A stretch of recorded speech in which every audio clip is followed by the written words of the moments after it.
దేవుని బిడ్డ, ఆయన నిన్ను చూస్తాడు. నువ్వు పడుతున్న కష్టాన్ని చూస్తాడు, నీ బాధను చూస్తాడు, నీ వేదన చూస్తాడు, నీ కన్నీటిని చూస్తాడు. నాన్న యేసయ్య నేను చూస్తున్నాడు ఈ రోజున. ప్రియ సహోదరి, సహోదరుడా, ఎంత మరణకరమైన వ్యాధి అయినా ఆయన చూడగలడు. నేను పట్టించుకుంటాడు.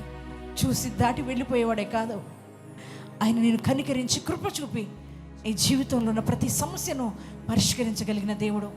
దీర్ఘకాలిక వ్యాధితో ఉన్నావేమో, ఈరోజు నేను ఆయన చూస్తున్నాడు. నీకున్న వ్యాధిని ఆయన తొలగించగలిగిన శక్తిమంతుడు. ఇదిగో ఒక రోజు 18 సంవత్సరాలుగా బలహీనపరిచే దురాత్మ చేత పీడింపబడుతూ సమాజ మందిరంలో ఒక రోజున దేవుని యొక్క వాక్యం వినడానికి ఒక తల్లి వస్తే, దేవుని బిడ్డలారా, తన చుట్టూ సమాజంలో మందిరంలో చాలామంది ప్రజలు కూర్చున్నారండి. ఆమె నడుము వంగిపోయిన స్థితిలో ఉందంట. ఎంత బాధ, ఎంత వేదన. 18 సంవత్సరాలు, 1 సంవత్సరం కాదు, 2 సంవత్సరాలు కాదు, 18 సంవత్సరాలు నడుము వంగిపోతే దేవుని బిడ్డలారా ఎంత బాధ అండి.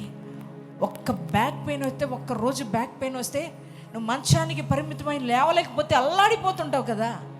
అటువంటిది 18 సంవత్సరాలు నడుము వంగిపోయి లేవలేని స్థితిలో ఎంత కృంగిపోయింది. దేవుని బిడ్డలారా, ఎంత వేదనతో ఉంది.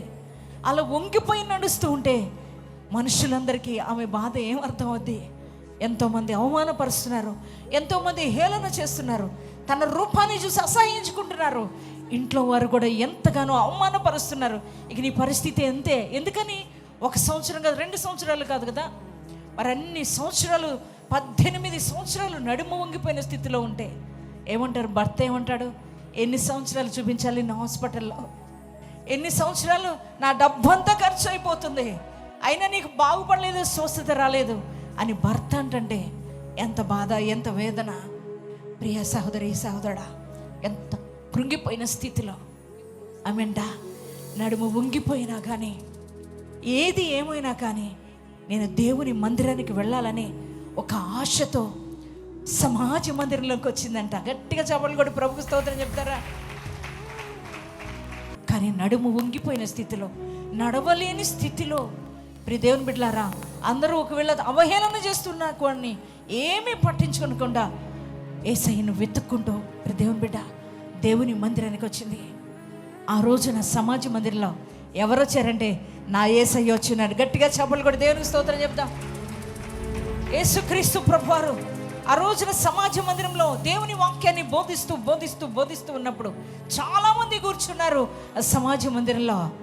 కానీ ప్రియ దేవుని బిడ్డ, యేసయ్య కన్నులు ఎవరిని వెతుకుతాయనంటే బలహీనతతో, బంధకాల్లో, నిరాశ నిస్పృహలో, కృంగిపోయిన స్థితిలో, వేదనతో కొట్టుమిట్టాడుతూ, రోగాలతో అలమడిస్తున్న వారిని నా యేసయ్య కన్నులు చూస్తూ ఉంటాయి.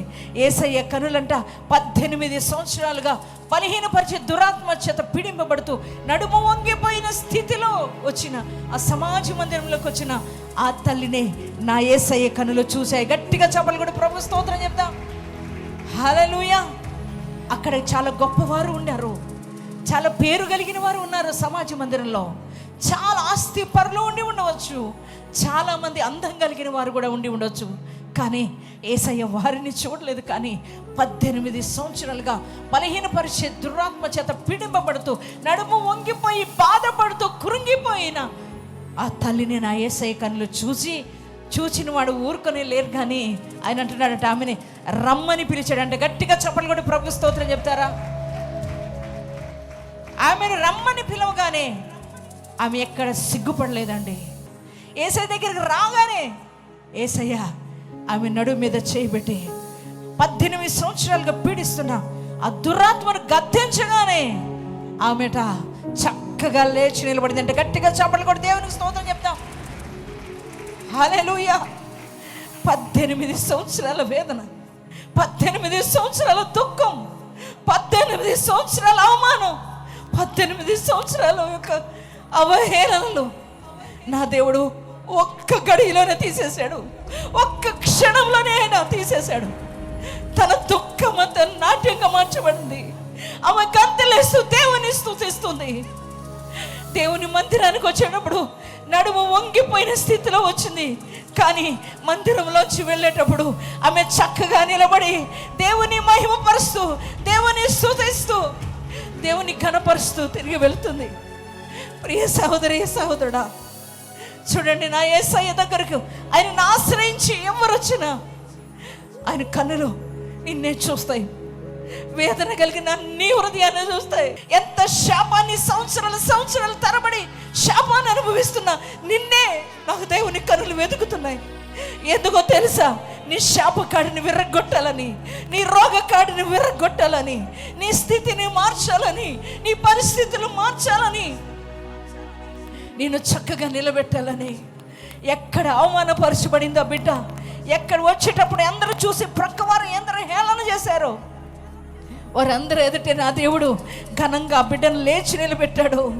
ప్రియ దేవుని బిడ్డారా, ఈరోజు నువ్వు ఎక్కడ ఓడిపోయావో, ఎక్కడ అవమానపరచబడ్డావో, ఎక్కడ నిందించబడుతున్నావో, ఎక్కడ నువ్వు త్రోసివేయబడ్డావో, నా దేవుడు అక్కడ నిలబెట్టడానికి ఈరోజు ఇక్కడికి నేను తీసుకొని వచ్చాడు. ఈరోజు నీ మధ్య కూడా ఆయన వచ్చి ఉన్నాడు. ఈరోజు నిన్నే ఆయన చూస్తున్నాడు. నీ పరిస్థితిని ఆయన చక్కపరచడానికి వచ్చాడు.